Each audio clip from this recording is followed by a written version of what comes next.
हामी ढेँडो खान आँटेको कोदोको ढेँडो बनाउन सक्नुहुन्छ तरकारी।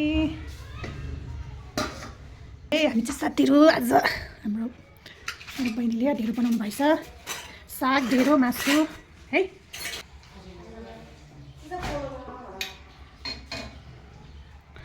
यसरी स्वाट हाल्ने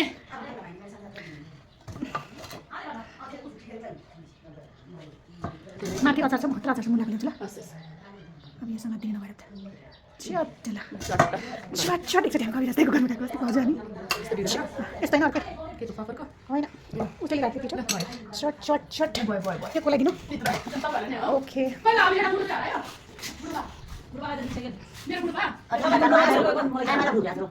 ल है थ्याङ्क यू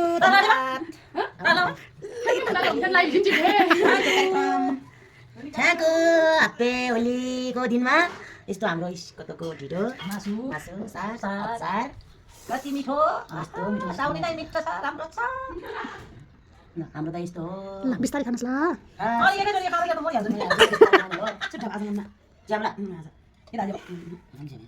साग आहा कति मिठो भनेर खाने हो हामी त